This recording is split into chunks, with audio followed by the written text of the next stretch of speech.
नमस्कार दोस्तों, मैं एडवोकेट विष्णुधारी सी लीगल चैनल में आप सभी दर्शकों का स्वागत करता हूं। दोस्तों, जैसा कि आप जानते हैं, प्रत्येक रविवार को क्वेश्चन आंसर पर वीडियो होता है। आइए दोस्तों, आज रविवार है। आज का क्वेश्चन आंसर पर वीडियो आपके समक्ष में प्रस्तुत करता हूं।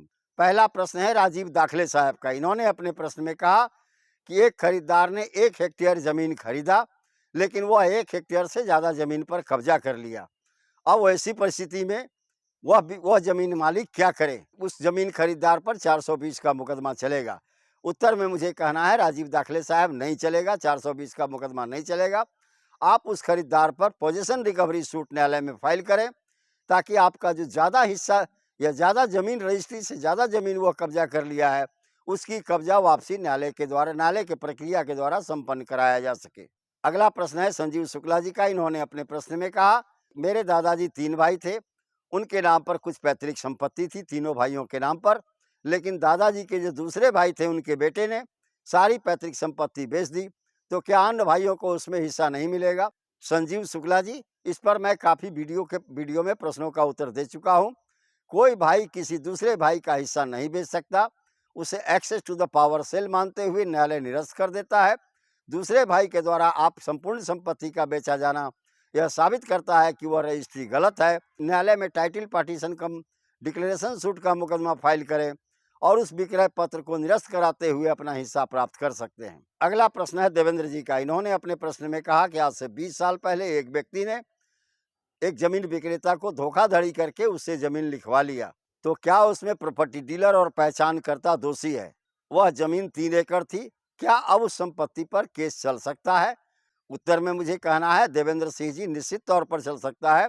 इंडियन लिमिटेशन एक्ट की धारा 17 यानी section 17 of Indian limitation act यह प्रावधान करती है कि अगर किसी व्यक्ति को धोखाधड़ी दे करके, अंधेरे में रख करके उसकी संपत्ति को लिखवा लिया जाए और उस धोखाधड़ी के बारे में जब जानकारी उस व्यक्ति को हो, तब वह न्यायालय में 3 साल के अंदर मुकदमा दायर कर सकता है। आपको कब धोखाधड़ी के मुकदमा की जानकारी हुई? चूंकि रजिस्ट्री का तो 20 साल हो गया है, लेकिन आपके साथ धोखाधड़ी कब हुआ, इसकी जानकारी जिस दिन से आपको हुई है, उस दिन से 3 साल के अंदर में आप न्यायालय में मुकदमा दायर करके उस बेचे हुए संपत्ति के सेल डीड को कैंसिल करा सकते हैं। अगला प्रश्न है गुलजार राणा जी का। इन्होंने अपने प्रश्न में कहा कि जमीन पैतृक थी, हम लोग 5 भाई हैं, एक भाई ने 4 भाइयों को हिस्सा न देते हुए सारा संपत्ति बेच दिया, क्या हम अब 4 भाइयों को हिस्सा मिल सकता है? जमीन बेचे हुए 11 साल हो गए। उत्तर में मुझे कहना है गुलजार राणा जी, निश्चित तौर पर आप लोगों का भी हिस्सा है।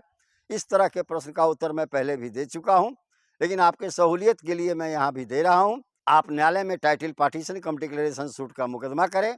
वहां पर उस भाई के द्वारा बेचे हुए संपत्ति को जो 11 साल पहले बेचा था, उस बेचे हुए संपत्ति को न्यायालय निरस्त कर देगा और आप सभी भाइयों का उसमें हिस्सा निकाल देगा। आपने कहा समय 11 साल हो गए हैं, पार्टीशन के लिए समय 12 साल होता है। इसके बीच में अगर कोई व्यक्ति संपत्ति बेच देता है, तो आप 12 साल तक उस संपत्ति को चैलेंज करके निरस्त करा सकते हैं, क्योंकि पार्टीशन अभी नहीं हुआ है। अगला प्रश्न है संदीप राठी जी का। इन्होंने अपने प्रश्न में कहा, चीनी मिल हरियाणा रोहतक में था, उसमें मेरे पिताजी काम करते थे। चीनी मिल रोहतक ने मेरे पिताजी को एक मकान अलॉट किया, तो क्या उस मकान में मेरा हिस्सा हो सकता है या नहीं? चूंकि पिताजी मुझे उस मकान में से निकालना चाहते हैं। संदीप राठी जी, निश्चित तौर पर उस संपत्ति में आपका कोई हिस्सा नहीं है, क्योंकि आपका हिस्सा पैतृक संपत्ति में हो सकता है, या पिताजी की जो स्वार्जित संपत्ति है, उनके स्वर्गवास के बाद ही आपका हिस्सा हो सकता है। चूंकि यह संपत्ति, जो मकान पिताजी को अलॉट की गई, वह उनके कमाई की थी और चीनी मिल के द्वारा उनके नाम पर अलॉट की गई, तो यह संपत्ति उनकी स्वार्जित हुई। इसमें उनके पुत्रों का तब तक कोई हिस्सा नहीं होगा जब तक वह जीवित हैं। अगला प्रश्न है बिमल वारसे साहब का। इन्होंने अपने प्रश्न में कहा कि एक जमीन को मेरे परदादा ने खरीदी थी, बाद में चल के मेरे दादाजी ने मेरे परदादा के अन्य भाइयों को उस संपत्ति में एक एफिडेविट के माध्यम से तहसीलदार के यहाँ नाम चढ़वा दिया। अब उस तहसीलदार के यहाँ जो नाम चढ़ा है अन्य चचेरे भाइयों का, क्या उसे मैं अब कैंसिल करा सकता हूँ? उत्तर में मुझे कहना है बिमल जी, आप ऐसा नहीं कर सकते। क्यों? क्योंकि matter once be admitted can't be denied again. एक बार जिस तथ्य को आपने स्वीकार कर लिया, दोबारा आप उससे इनकार नहीं कर सकते। यहाँ पर आपके दादाजी ने एफिडेविट के माध्यम से यह स्वीकार कर लिया कि इसमें दूसरे भाइयों का भी हिस्सा है और उनका नाम भी नामांतरण पंजी पर चढ़वा दिया, ऐसी परिस्थिति में उसे दोबारा न्यायालय में चैलेंज नहीं किया जा सकता। अगला प्रश्न है युवराज गायकवाड़ जी का। इन्होंने अपने प्रश्न में कहा कि डबल रजिस्ट्री के क्या माने हैं सर?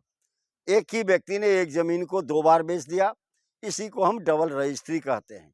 इसके लिए section 48 transfer of property act 1882 के अंदर में यह प्रावधान किया गया है कि जो रजिस्ट्री प्रथम होगी वही प्रेफर्ड की जाएगी, कानून की निगाह में वैलिड माना जाएगा, सेकंड रजिस्ट्री को इनवैलिड डिक्लेयर कर दिया जाएगा।